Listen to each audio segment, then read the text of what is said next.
Mjolnir, Thor's powerful hammer, rarely finds itself in the possession of others outside of the Asgardian god of thunder. But over the years in the comics, we've seen a handful of Marvel characters prove themselves worthy enough to wield it. And we are not just talking superheroes here. There's been a number of antagonists and villains who have also managed to wield it, much to Thor's surprise. So today we are counting them down with our list of the top 10 villains who have lifted Thor's hammer. We will be considering characters who are not just traditional villains, but also ones who have acted in antagonistic ways, or have previously been villains, because there's not actually a lot of villains who have wielded it. So with that in mind, let's get to it.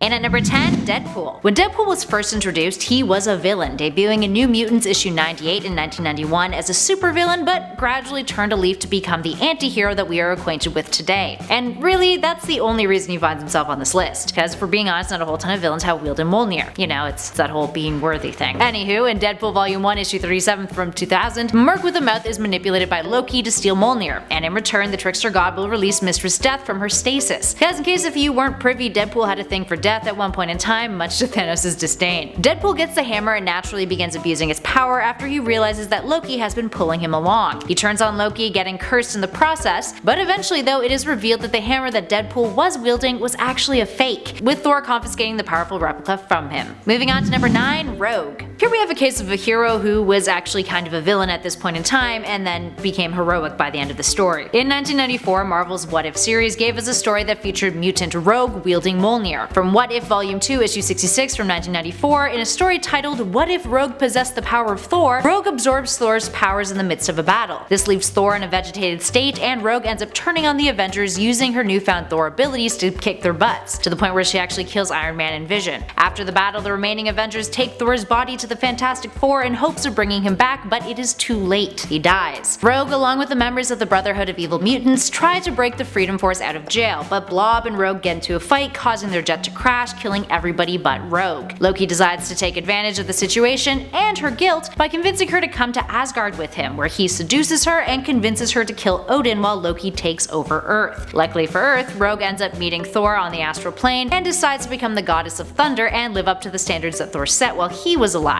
The original story that this What If was loosely based off of was when Rogue was a bit of baddie and had seriously damaged Carol Danvers in the main continuity. Moving on to number 8, Beta Ray Bill. Beta Ray Bill is a superhero, but when he was first introduced in the panels of Marvel Comics, he was kind of technically an antagonist. Debuting in the Mighty Thor issue 337 in 1983, he was the first outside of characters inspired by Norse pantheon who was deemed worthy of wielding Mjolnir. Bill was the chosen protector of his alien race, the Corbinites. S.H.I.E.L.D. would detect that alien fleet passing through the Milky Way galaxy and sent Thor to investigate. Now upon approaching the advanced ship, it perceives him as a threat and wakes Beta Ray Bill up out of his suspended animation. Bill battles Thor, and Thor is transformed into his mortal persona of Donald Blake after he's separated from Mjolnir for longer than 60 seconds. Bill knocks him out. After it's revealed that Bill and his race are not a threat, they're just fleeing extinction, Thor is still unhappy. Bill has proven himself worthy of lifting Mjolnir, thus beginning a rivalry between the two, and Thor challenges Bill to a battle to the death to decide who will wield the hammer. Bill technically wins the battle and even saves Thor's life in the process, but Odin decides to give Bill his own special weapon in order for him to have something to help him protect his people. Moving on to 7, Airwalker. The Airwalker is a curious case. Now for starters, in the comics we've seen on occasion that sentient constructs in the primary continuity have been capable of holding Mjolnir. The Airwalker is one of them, and his history is kind of a weird journey to go on. So,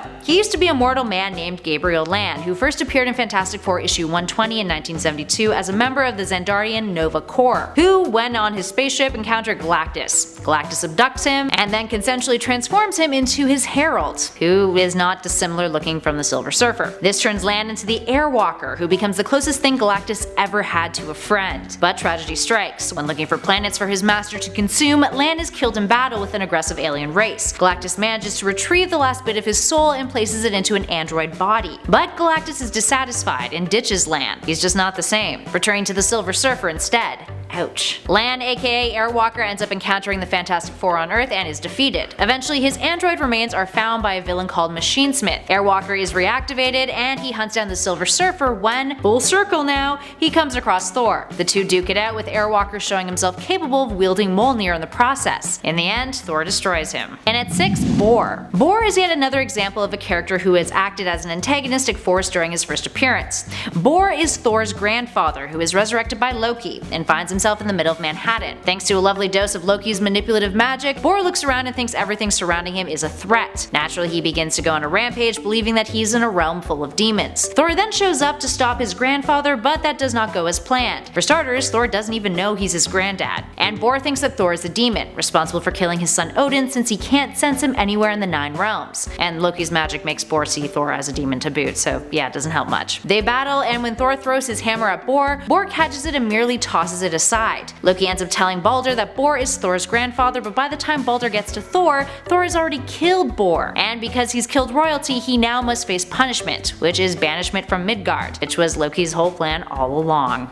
Ugh. Moving on to another Asgardian, in at 5, Volstagg. One of the most recent Mjolnir wielders comes from the Mighty Thor issue 20 from 2017. And heads up friends, mild spoilers here because it is pretty recent. Volstagg, one of the Warriors 3, found himself wielding a version of Mjolnir from a different part of the Marvel multiverse outside of the 616. Back when the Ultimate Marvel Universe came to an end, its iteration of Mjolnir managed to survive and found itself in the 616 continuity. But here is the thing, it wasn't like its 616 counterpart, and instead it was filled with rage. A lot of different characters vied for the right to claim it, including the likes of the Collector and even some of Thanos' minions. But Volstagg got it after he was unable to save children from the Queen of Cinders and her fires. He lost his crap, went into a rage, and the hammer called to him, causing him to transform into War Thor, which allowed him to pursue a quest of vengeance. Not necessarily the most villainous of intentions, but still pretty ruthless nonetheless, and would not be fitting of what the 616 hammer would deem worthy. Moving on to number 4, Red Hulk. Red Hulk, aka General Thaddeus Thunderbolt Ross, is traditionally the arch nemesis of the Hulk, spawned out of Ross's obsession with pursuing the Hulk and hunting him down. And what better way to do that than to get on Banner's level? The character would find himself cheating Mjolnir's enchantments in the Hulk Volume 2, Issue 5 in 2008, during an early rampage of his when he fought Thor in space. Now for context leading up to this, he also punched the Watcher in the face and stole the Silver Surfer's surfboard, so clearly he was in a mood. While fighting Thor, he managed to beat the Asgardian god by using his hammer against him, taking advantage of its momentum to drag both himself and Thor through space, and then use the lack of gravity in space to swing it. Thor was like, whoa, that was unexpected, but never forgot about that incursion, because a handful of years later, he would not let Red Hulk get away with another victory again. Moving on to 3, Hela. If you haven't seen Thor Ragnarok, you may want to skip this number, although you really should watch it because it's fantastic. Anywho, biases aside, let's talk Hela and her encounter with Thor in Thor Ragnarok, where Thor learns that he and Loki are her siblings. She's sort of like the main villain in the movie, and when they first encounter each other and kind of duke it out, she grabs Thor's hammer and then destroys it. It's the reason why he has to go get Stormbreaker in Avengers Infinity War. Regardless, that is a lot of power, but kind of makes sense because of their lineage and the fact that she too is Odin's daughter. Also Cate Blanchett, so